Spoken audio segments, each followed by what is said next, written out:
Alors, je vais corriger ici l'exemple 3. Donc, dans l'exemple 3, on a X, on va noter X en fait, la température à un jour de juillet. Et d'après l'énoncé, ça veut dire que X suit la loi normale d'espérance 18,2 degrés et d'écart type sigma égale 3,6 degrés. On vous demande premièrement la probabilité que la température soit inférieure à 16 degrés.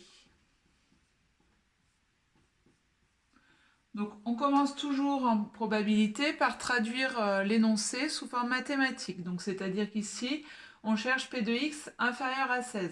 Alors je vous rappelle qu'ici, on a une loi de probabilité continue, la loi normale. Ça veut dire que qu'on mette strictement plus petit que 16 ou inférieur ou égal à 16, de toute façon, ça ne change pas le résultat. Donc peu importe, on ne se pose pas de questions sur cette chose-là. Ensuite, P de x plus petit que 16, c'est pas ce que la calculatrice sait faire. La calculatrice, elle sait faire P de x entre A et B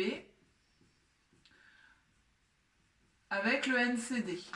Donc NCD, il faut lui mettre comme paramètre A, B, et puis ensuite sigma et mu, attention, dans l'ordre. C'est l'ordre inverse de ce qui est donné en général dans l'énoncé. Sigma puis mu, pour la casu. Donc, ça veut dire que c'est comme pour la loi normale centrée réduite, il va toujours falloir se ramener à une probabilité entre deux bornes. Or ici, on n'est pas entre deux bornes. Alors il y a toujours deux façons de faire. La première façon, c'est de faire de manière approchée et de se dire qu'être inférieur à 16, c'est comme être entre moins l'infini et 16. Donc on va pouvoir dire que c'est entre moins 10 exposant 99 et 16. Et comme ça, on a nos deux bornes A et B. Ou bien, de manière exacte, là, il faut se ramener toujours à un petit dessin. La différence par rapport à la loi centrée réduite, c'est qu'ici, l'axe de symétrie ne va pas être l'axe des ordonnées, mais ça va être l'axe d'équation x égale mu. Donc ici, mu égale 18,2, ça veut dire que ici, l'axe de symétrie, il est à 18,2. Mais le reste du raisonnement va être exactement le même.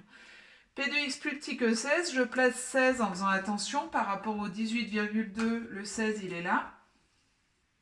Et donc x plus petit que 16, ça veut dire que je cherche cette aire-là.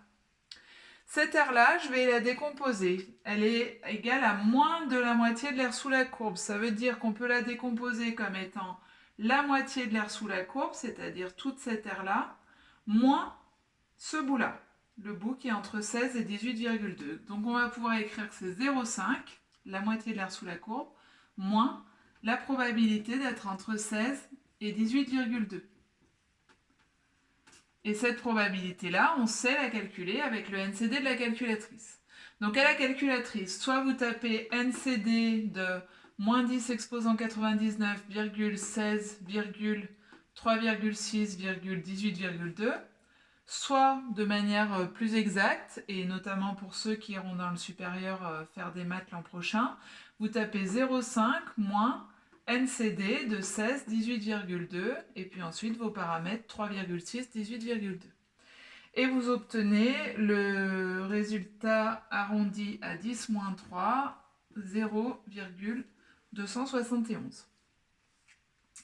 La question 2 ensuite. On vous demande la probabilité que la température soit comprise entre 20 et 24,5. Donc je traduis sous forme mathématique, ça veut dire qu'on nous demande la probabilité que x soit entre 20 et 24,5.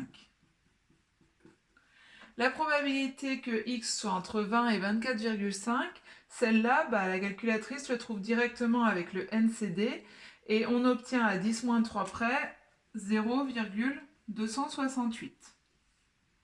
Alors je ne l'ai pas dit ici, mais comme d'habitude en probabilité, puisque la question était posée sous forme de phrase, ici, la réponse attendue est sous forme de phrase, c'est-à-dire la probabilité que la température un jour de juillet soit inférieure à 16 degrés est environ 0,271 et la probabilité qu'un jour de juillet soit comprise entre 20 et 24,5 degrés est environ égale à 0,268. Il reste la dernière. Alors la dernière, c'est P de x plus grand que 21. Je vais faire un peu de place. Donc P de x plus grand que 21, on est à nouveau sur une probabilité qui n'est pas entre deux bornes. Donc puisqu'elle n'est pas entre deux bornes, il va falloir s'y ramener. Donc s'y ramener, soit en prenant la manière approximative, être plus grand que 21, c'est être entre 21 et plus l'infini. Donc on va pouvoir dire que c'est comme la probabilité d'être entre 21 et 10 exposant 99, à quelque chose près. Ou bien, de manière plus exacte, j'ai besoin de mon dessin, je refais ma courbe, avec toujours pareil, mon axe de symétrie ici qui est donné par mu, l'espérance. Je place 21. Je cherche P de x plus grand que 21. Donc plus grand que 21, on est sur une aire qui est moins que la moitié de l'aire sous la courbe. Donc ça va être la moitié de l'aire sous la courbe, tout ça là, donc 0,5, auquel il faut enlever cette aire-là. Cette aire-là qui est hachurée en noir, c'est la probabilité d'être entre 18,2 et 21. Et ensuite, à l'aide de la calculatrice, soit avec cette formule-là, soit avec cette formule-là, j'obtiens environ 0,218, ce qui signifie que la probabilité que la température un jour de juillet soit plus grande que 21 degrés est environ égale à 0,218. Donc on retient globalement que pour calculer une probabilité avec une loi normale qui n'est pas centrée réduite, le principe est exactement le même que pour une loi normale centrée réduite, à savoir toujours se ramener à P de x entre A et B. Par contre, deux choses, attention, on écrit bien sigma et mu là dans les paramètres, dans la calculatrice. Si on met rien, elle va considérer que c'est une loi normale centrée réduite. Donc il faut bien mettre sigma puis mu, et attention aussi à ça, parce qu'il faut penser à les mettre, mais il faut penser à les mettre dans le bon ordre. D'abord sigma, puis mu, ce qui est contraire à ce qui est donné dans l'énoncé en général. L'énoncé donne en général l'espérance en premier et l'écart type ensuite.